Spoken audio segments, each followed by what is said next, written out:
Hey everyone, a very warm welcome to the channel Literals by Ankita.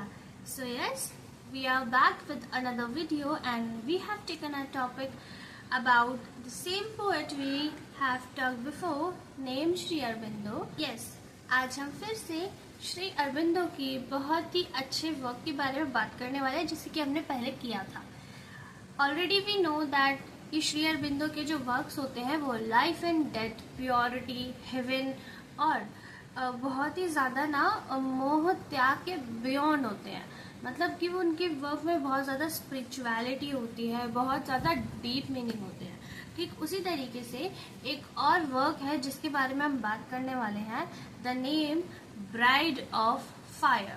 Yes, bride of fire सुनने से तो ऐसा लगता है कि हम बात कर रहे हैं फायर की ब्राइड की, यानी कि उनकी दुल्हन की. पर कैसा है? नहीं, जैसे कि नाम में दिखाई दे रहा है ऐसा कुछ है नहीं. तो क्या है? Let's see what is in it. Okay, so let's begin. Bride of the fire. Bride of the fire, clasp me now close. Bride of the fire, I have shed the bloom of the earthly rose. I have slain desire.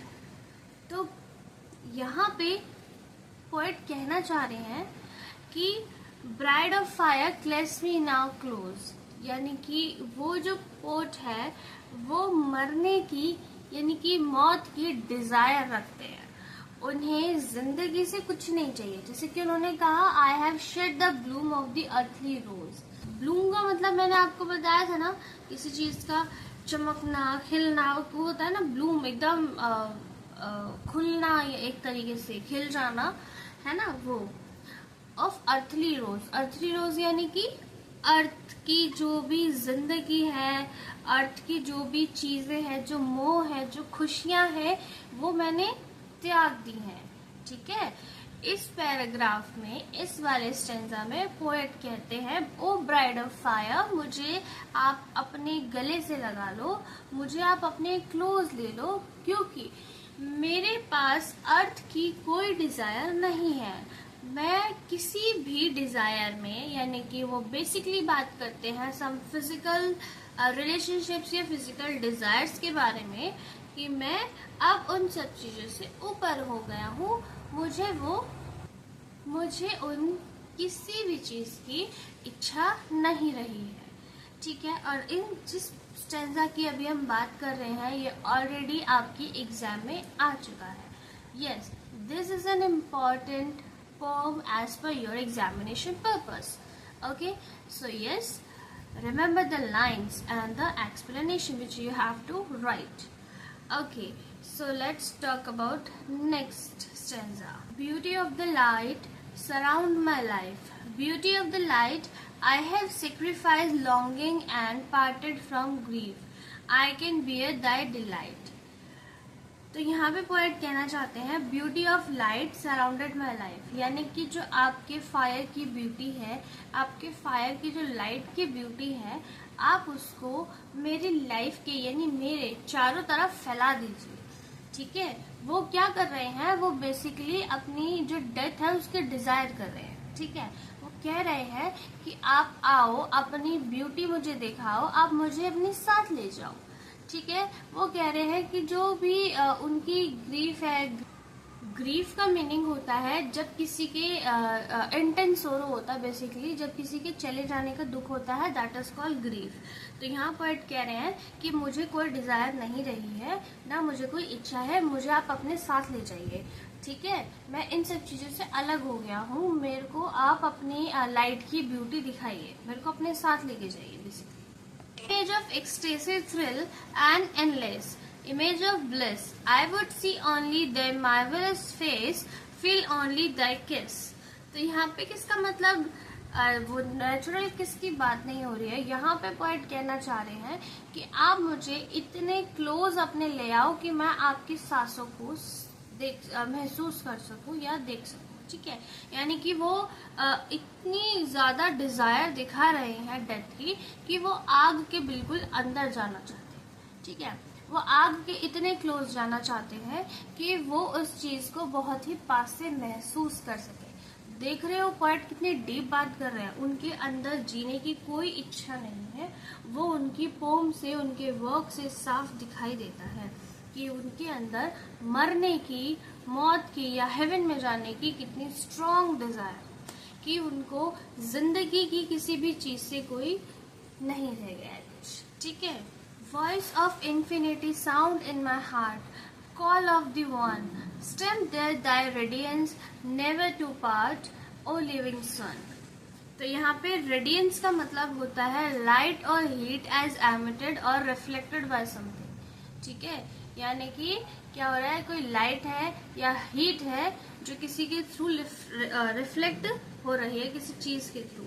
ठीक है, तो उन्होंने क्या कहा, voice of infinity sound in my heart, यानी कि ये जो आपकी साउंड है ना, फायर की जो साउंड है, वो ऐसी साउंड है जो इन्फिनिट है। इन्फिनाइट मतलब वो अनंत है, उस साउंड का कोई अनंत नहीं है। ऐसी साउंड आपकी मेरे दिल में बसी हुई है। ठीक है, स्टैम्प देयर, आप मेरे ऊपर अपना स्टैम्प लगा दीजिए जो कि कोई उसको पार्ट ना कर सके। ठीक है, उसको अलग ना कर सके। Never to part O living sun, तो उन्होंने ओ लिविंग सन यानी कि वो सूरज को भी संबोधित करते हैं, उनको भी कहते हैं कि ओ लिविंग सन, ओ फायर। फायर में अपनी तरफ से कह रही हूँ भाई, सोच मत लेना। ठीक है, पोएम की लाइंस तुम्हारे सामने, कुछ इमेजिन करके मत बैठ जाना। जो पोएम की लाइंस है यही लाइंस है, मैं एक्सप्लेनेशन अपनी तरफ से दे रही हूँ बस।